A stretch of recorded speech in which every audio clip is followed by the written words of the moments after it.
Otep, bien-aimés frères et sœurs, vous connaîtrez la vérité et la vérité vous affranchira. Ça, c'est pas moi qui le dis, c'est la Bible qui le dit. Mais moi, je vous dis mieux. Vous connaîtrez la vérité historique, notamment celle de vos ancêtres kémites, et vous aurez une vision globale de ce que c'est que la vraie souveraineté politique. J'ajoute, vous reviendrez à la spiritualité africaine ancestrale et vous comprendrez les enjeux de l'indépendance économique. Et pour terminer, vous accepterez votre identité culturelle kémite et vous obtiendrez deux choses. La première, c'est la paix. La seconde, c'est le développement, à une condition. L'unité de toute l'Afrique noire, l'unité de tous les Noirs du monde entier.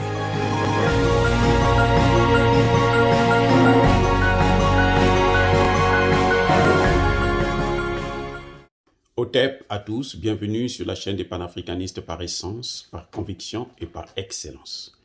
Celle des citoyens kémites par nécessité et obligation de combat. Nous sommes une chaîne qui n'est guidée que par nos ancêtres et rien que par les ancêtres qui appartiennent à l'égrégore du monde noir. Par conséquent, nous ne croyons en aucun Dieu venu de l'étranger. Toutefois, cette vidéo n'est aucunement destinée à inciter à la violence ou à la haine. Car nous menons un combat politique, géopolitique et géostratégique contre l'impérialisme, le colonialisme, le néocolonialisme et l'endocolonat. Et ce combat est mené sur la base du principe fondamental hérité de nos ancêtres kémites, qui est la Maat, c'est-à-dire vérité et justice. Notre rôle est de vous dire la vérité afin que justice puisse être rendue à l'Afrique. Il s'agit donc d'apporter notre modeste contribution dans cette noble lutte en faveur de la souveraineté, la dignité et l'unité africaine. Et ça, c'est le panafricanisme. Alors, bien-aimés frères et sœurs, nous allons analyser une phrase que vous allez retrouver dans toutes les bouches des hommes politiques français. Tous, sans exception, que ce soit ceux de gauche, de droite, de l'extrême gauche, ni même du centre. Ils vont tous vous dire, le président, son ministre des Affaires étrangères, son ministre de la Défense, les députés, sénateurs, que ils sont morts pour la France. Nous savons aujourd'hui qu'il y a 59 morts français dans le Sahel. Mais chaque fois que les hommes politiques français en parlent, ils vont vous répéter, nuit et jour, qu'ils sont morts pour la France. Je me suis posé la question de savoir, mais qu'est-ce que cela veut dire? Ils sont morts pour la France.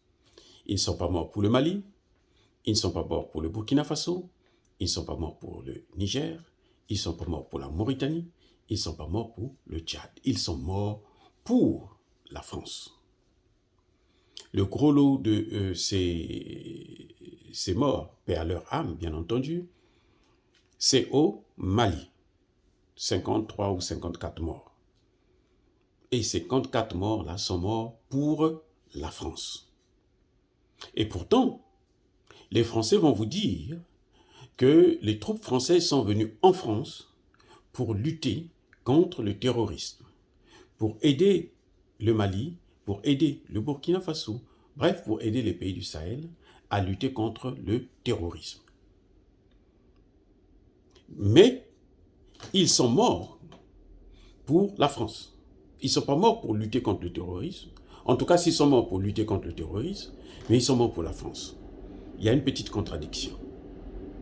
S'ils sont morts dans la lutte contre le terrorisme, pour dire qu'ils sont morts pour la France, il faut que cette lutte contre le terrorisme se passe sur le sol français. Je reprends.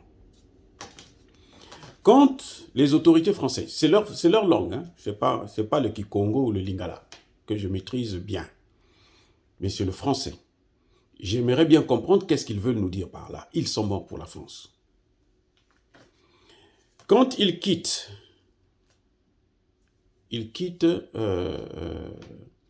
la France pour venir aider le Mali.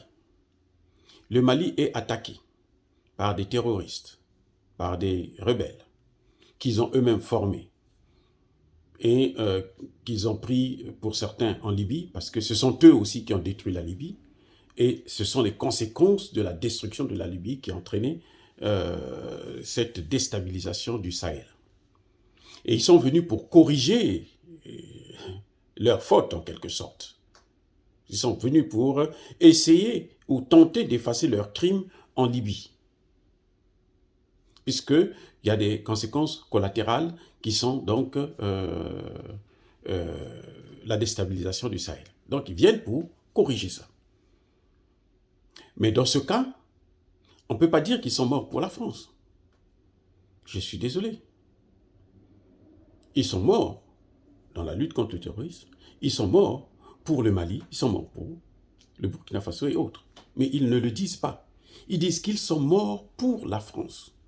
Et pourtant, ils ne sont pas morts sur le sol français. Ils ne sont pas en train de lutter pour se débarrasser la France du terrorisme. Non. Je me suis donc posé la question, parce que si ils étaient morts pour la France, c'est que le terroriste frappait en France. C'est que l'invasion de la Libye ou l'occupation d'une partie plutôt du Mali aurait des conséquences en France. Je ne sais pas si vous comprenez. C'est-à-dire que l'insécurité, l'instabilité qu'il y a au Mali fait que le Français qui est là, qui est en France, est aussi inquiété parce que le terroriste peut le frapper. Or, il n'y a pas du tout de relation. C'est-à-dire que les terroristes qui sont en train de frapper, les rebelles qui sont en train d'occuper le Mali, qui tentent d'occuper le Mali, maintenant le gouvernement, l'armée malienne contrôle la situation, ils ne sont aucunement un danger pour un Français qui vit tranquillement, qui a ses allocations, qui a les matières premières qui viennent d'Afrique gratuitement, ainsi de suite. Non, il n'y a pas de rapport. Les gars, je vous dis, il n'y a rien. Quand il vous dit non, on lutte contre le terrorisme parce que nous voulons nous protéger. Non, c'est faux, archi faux. Donc quand ils disent qu'ils sont morts pour la France, ça veut dire qu'il y a quelque chose d'autre. Parce que comme je venais de vous le dire, de le démontrer, il n'y a que deux raisons qui peuvent permettre à ce qu'ils puissent dire qu'ils sont morts pour la France. Soit le terroriste est en train de frapper en France, soit la France est occupée, donc ils sont morts en luttant pour libérer la France. Vous vous souvenez du discours de De Gaulle, qui a appelé les Français à résister contre l'invasion allemande, contre l'occupation allemande. Vous voyez, quand De Gaulle le dit, les Français qui meurent là, ils meurent pour la France. Mais eux, ils vous disent, des gens qui sont au Mali, qui sont morts pour la France. La seconde hypothèse, c'est que si le fait de frapper au Mali, ça devrait avoir des répercussions tout de suite, ou à court ou long terme, sur la France. Là, on peut dire qu'ils sont morts pour la France. C'est comme si on nous disait que les Africains qui sont venus sauver la France lors de la Deuxième Guerre mondiale sont morts pour l'Afrique. Non, non. Ils sont morts pour la France parce qu'ils sont venus aider la France. Donc lorsqu'ils disent qu'ils sont morts pour la France, c'est que ces gens-là, effectivement, ne sont pas venus au Mali pour lutter contre le terrorisme, pour aider le Mali. Ils sont venus pour les intérêts français. Donc, c'est pour ça que quand on dit « ils sont morts pour la France », en fait, ils ne terminent pas la phrase. Ils vous disent tout simplement qu'ils sont morts pour protéger les intérêts français au Mali. Attendez, je vais reprendre. Les Africains ont quitté l'Afrique. De Gaulle est venu les chercher. Ils ont accepté. Ils sont partis en France. Beaucoup sont morts au combat. Et D'autres ont été massacrés par les Français eux-mêmes à la fin parce que bon, ils se sont dit, oh, vous nous avez sauvés, maintenant votre prix à vous, votre pension, on va vous assassiner. Et on les a assassinés, tranquillement, comme d'habitude.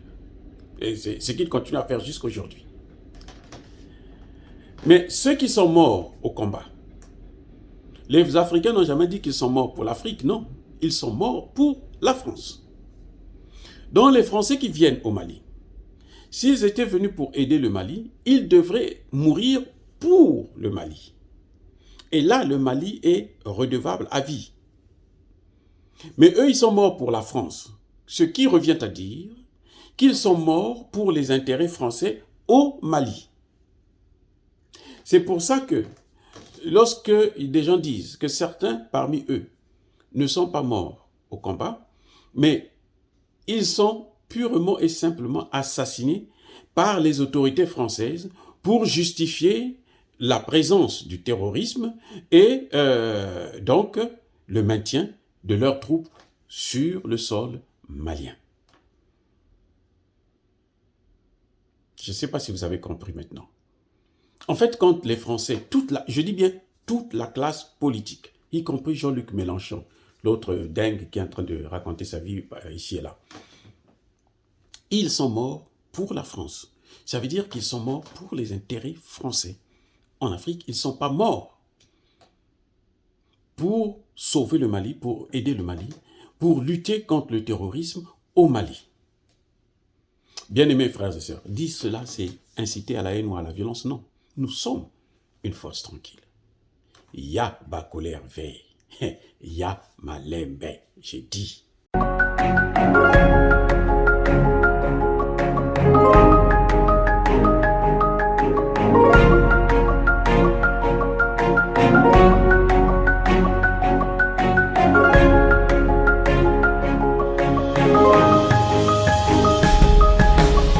Eux, ils marchent par la foi et non par la vue.